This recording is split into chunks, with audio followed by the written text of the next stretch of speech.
नमस्कार दोस्तों, आपका स्वागत है हमारे चैनल एक्स सर्विसमैन क्लब पर। जी हाँ दोस्तों, महत्वपूर्ण अपडेट लेकर आपके सामने उपस्थित है। तो ये अपडेट है भूतपूर्व सैनिकों के लिए ECHS रेफरल सर्कुलर के बारे में। तो भारत सरकार ने 32 लाख पूर्व सैनिकों और उनके डिपेंडेंट के लिए एक बड़ा फैसला किया है। जी हाँ, भूतपूर्व सैनिकों की सेहत से जुड़ी समस्याओं को देखते हुए सरकार ने ये फैसला किया है कि ऐसे भूतपूर्व सैनिक जो ECHS यानी ex serviceman contributory health scheme के लाभार्थी हैं, उन्हें एक ही रेफरल में पॉलीक्लिनिक में कई बार आने के बजाय एक ही बार में सभी तरह के टेस्ट रेफरल हॉस्पिटल में कराए जा सकेंगे। यानी कि टेस्ट के रेफरल के लिए पॉलीक्लिनिक आने की ज़रूरत नहीं होगी। सरकार के इस फैसले को उन पूर्व सैनिकों के लिए दिवाली का गिफ्ट माना जा रहा है जो किसी न किसी बीमारी से पीड़ित हैं और इलाज के लिए अस्पतालों और पॉलीक्लिनिकों के चक्कर काटते रहते हैं। आइए अब इसको विस्तार से समझते हैं। हम इसको पॉइंट टू पॉइंट समझते हैं। पॉइंट नंबर 1, बार बार टेस्ट के लिए नहीं काटने होंगे चक्कर। जी हाँ, 18 अक्टूबर को जारी किए गए reference number ECHS RCH 4076 policy made पत्र में कहा गया है कि भूतपूर्व सैनिकों को अब बार बार टेस्ट के लिए पॉलीक्लिनिक के चक्कर नहीं काटने होंगे। जी हाँ, है ना नई बात। नए आदेश के तहत अगर कोई भी इन्वेस्टिगेशन या जांच 3,000 या उससे ज़्यादा कॉस्ट की है, जिसमें CT scan, MRI scan, PET scan या कोई भी इन्वेस्टिगेशन शामिल है, तो पहले उन टेस्टों का रेफरल लेने के लिए पॉलीक्लिनिक आना पड़ता था। लेकिन अब जिस इन पैनल अस्पताल में रेफरल किया गया है, वहीं पर ही टेस्ट और सारे इन्वेस्टिगेशन हो जाएंगे। जी हाँ, है ना कहीं खुशी की बात। वहीं यह रेफरल अब 3 महीने के लिए भी लागू होगा।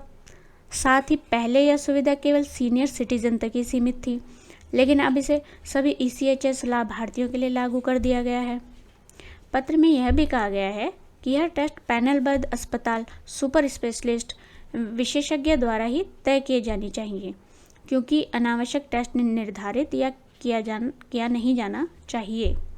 इसमें रेफरल सिस्टम को लेकर कहा गया था कि पहले एक रेफरल 1 महीने के लिए वैध होता था और प्रत्येक रेफरल के साथ आप 1 महीने में एक अस्पताल में एक ही स्पेशलिस्ट से 3 बार या एक समय में 3 अलग अलग स्पेशलिस्टों से कंसल्ट कर सकते थे, जिसके बाद इस रेफरल सिस्टम में संशोधन करते हुए इसे 1 महीने के बजाय 3 महीने के लिए वैध कर दिया गया। एंड सेकंड पॉइंट है 6 बार कर सकते हैं कंसल्ट। वहीं पहले उपरोक्त रेफरल के साथ एक मरीज एक ही अस्पताल में किसी भी स्पेशलिस्ट से अधिकतम 6 बार कंसल्ट कर सकता है।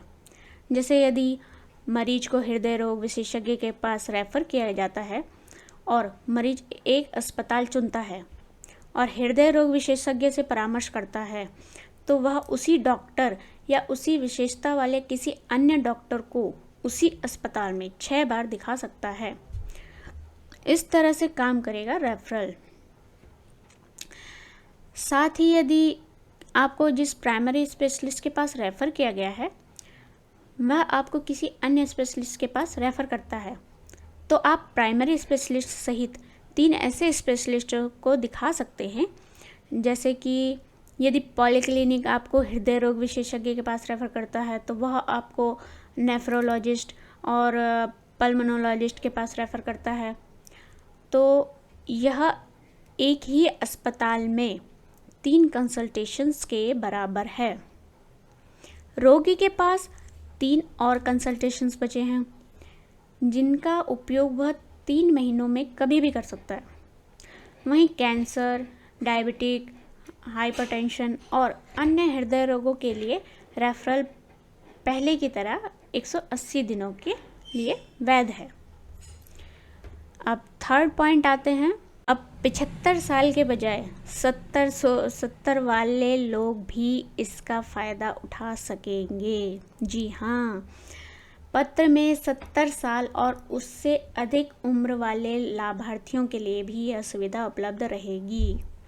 पहले इसकी आयु सीमा 75 साल थी, जिसके तहत 70 वर्ष से अधिक आयु वाले पूर्व सैनिक ECHS से रेफरल के बिना ECHS के तहत इम्पैनल्ड प्राइवेट अस्पतालों के स्पेशलिस्टों से सीधे OPD कंसल्ट ले सकेंगे। यदि इमरजेंसी में किसी टेस्ट या प्रोसीजर की सलाह दी जाती है तो बिना किसी अनुमति के यह टेस्ट प्रोसीजर कराए जा सकते हैं। हालांकि नॉन इमरजेंसी हालात में सक्षम प्राधिकारी की स्वीकृति लेनी होगी, लेकिन यह केवल तभी आवश्यक है जब कोई गैर सूचीबद्ध टेस्ट या प्रोसीजर की सलाह दी जाती है। सूचीबद्ध प्रोसीजर के लिए किसी रेफरल की आवश्यकता नहीं है। एंड फोर्थ पॉइंट है आपका, इन टेस्ट या प्रोसीजर के लिए रेफरल की ज़रूरत नहीं है। वहीं पिछले रेफरल नियमों में 75 वर्ष से कम आयु के किसी भी व्यक्ति को सभी सूचीबद्ध जांच या प्रक्रियाओं के लिए रेफरल लेने के लिए पॉलीक्लिनिक में वापस आना पड़ता था, जो केवल 1 महीने के लिए वैध था। CGHS ने इस प्रावधान में संशोधन करते हुए कहा है कि CT scan, MRI scan, PET scan या 3,000 रुपये से अधिक की लागत वाली किसी भी अन्य जांच के अलावा किसी भी जांच या छोटी प्रक्रियाओं के लिए रेफरल की आवश्यकता नहीं है।